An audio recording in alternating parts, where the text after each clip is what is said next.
Hello everybody, welcome back to another manga review. Today we are doing Uzumaki by Junji Ito. Now this manga is actually really quite unique.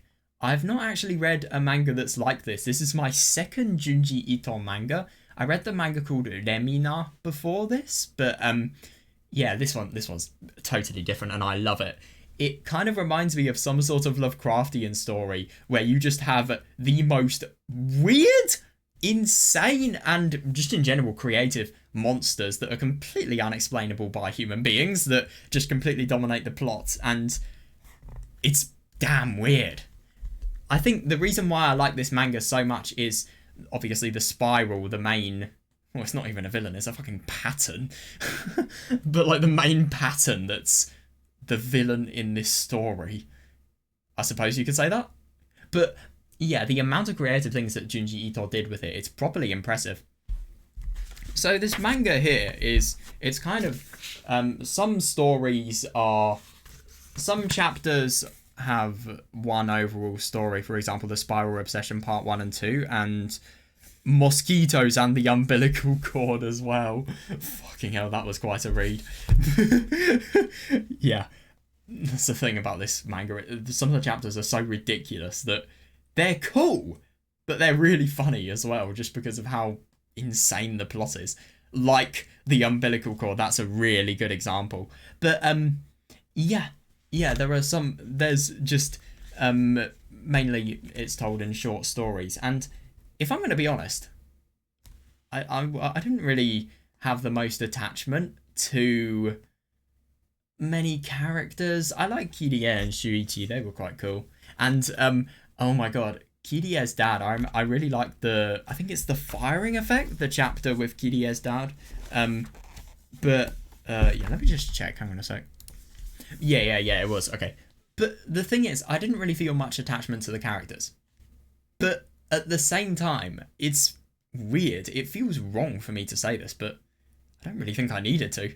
I think in general with stories like these, which I was quite surprised about, it's not really having an attachment to a story, to the characters or the plot much. It's more kind of just taking in how cool the horror is and how cool the supernatural events are. And this art style was really good. I was questionable about it first because I've never really read a manga like it before, but I mean, look at stuff like this. And this is just... I think this is amazing. I remember I saw a world like this in Remina, but this doesn't even compare. This is so cool. I mean, I think... And this is gore warning, by the way, but yeah, this is quite cool. And there's the beginning page as well. I mean, Jesus Christ, this is the first double page you see when opening the book, and then you just see Shuichi's dad on the... Wait, is it? Yeah, it's my left. Yeah, it's left here as well. But, yeah. It's hilarious. And I think this story really is worth a read, just because you really get an experience reading about all of the creative ideas that are present here. And, to be honest, I mean, oh my god, I'm just randomly flicking through the book and I find the snail. There are some things that are so odd here, and I find it funny in the end that the story just ends in Kurozucho just totally getting more and more mad, and so much so that obviously it will never ever be solved. And I just find it funny that in the story there is nothing that can be done, and if anything, I feel like this story is just about seeing how something that is so powerful that no human can ever do anything about it affects people. It's so weird, but it's cool. I mean, it's just really quite cool how the story ends in such a weird way. And if anything, ironically, the story ends with Shuichi and Kirie in love and obviously dying. There was quite literally a spiral of time where they were in... Well, they were holding hands for one moment, but that one moment obviously spanned eternity. So nothing much happened there. But yeah, it's just interesting how it ended. And it was really weird. I like how reckless this story is, if anything, because it really just feels like there's just no restraint in killing off not only the entire world but the main characters as well. But yeah. So I think I really did like this story. Some of the stories I was less engaged with. A good example of this is which one was it? The Storm. I didn't really like that one much. So I thought some stories were more interesting than other ones, but I did really, really like that there were so many stories that just felt different. I really did. However, the only problem I have with a lot of stories being different is there are some that don't really have the most to do with the overall plot and the overall villain, i.e. The Spiral. And I think the best example of that is the Twisted Souls one with the two lovers, Yoriko and the other one. I don't know, I can always remember Yoriko's name, but not the other one. Oh yeah, Kazunori, of course. Yeah. I mean, I thought the story of Yoriko and Kazunori was actually really quite strong. It was fucking weird as well. Some of the most odd body horror I think I've ever seen. But yeah, and obviously some of the most unexplainable stuff as well.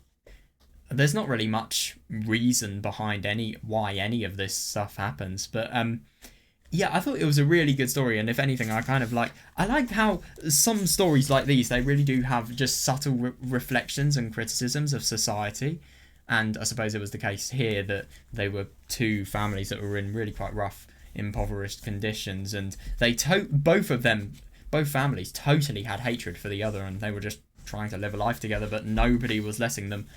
And it's interesting how things like those, they can actually get within the story. I mean, God, it's just so cool. I don't get how somebody has this much creativity, to be honest. But yeah, if I'm going to be honest, that's all I really have to say about this manga. It was a fun read, and I am looking forward to reading my next one, which is Tomie. If I can, there we are. I don't know how this manga is going to be, but I'm really interested in it, and I wonder how it's actually going to differ from Uzumaki.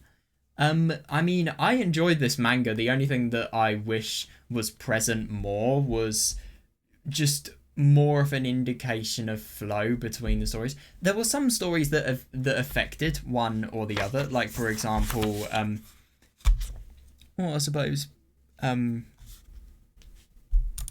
yeah, like I suppose, for example, events in the Storm chapter affecting what happens in the House chapter, where obviously the Storm breaks Kirie's house, so they have to move into that weird-ass house with the skin disease present, which I'm actually quite sad we didn't see anything more about. I thought it was just so weird that people in the ending were literally turning into snails. I mean, even Mitsuo did, but there was nothing about the skin disease. It just felt a little bit contradictory, if anything. It just felt like it should have been the case. But, yeah, I just kind of wish there was more... No, I just wish there was more connection between each story. I don't really know if that could have happened, but I don't know, that's just kind of what I wanted, kind of what I wished. But anyway, that's like my only real problem with this. I'm definitely going to read more of Junji Ito's mangas because these are quite cool, and I have bought a lot. So yeah, I'm quite excited to see just what is going to happen. I don't know if you guys have any particular manga that after the Uzumaki trilogy you think I should read first. Make sure to tell me. I'm thinking of doing No Longer Human because I've heard good things about that one. But yeah, if there's a manga that's really, really good that you think I should experience as soon as possible, make sure to tell me. But anyway, I hope you guys enjoyed this, and see you next time.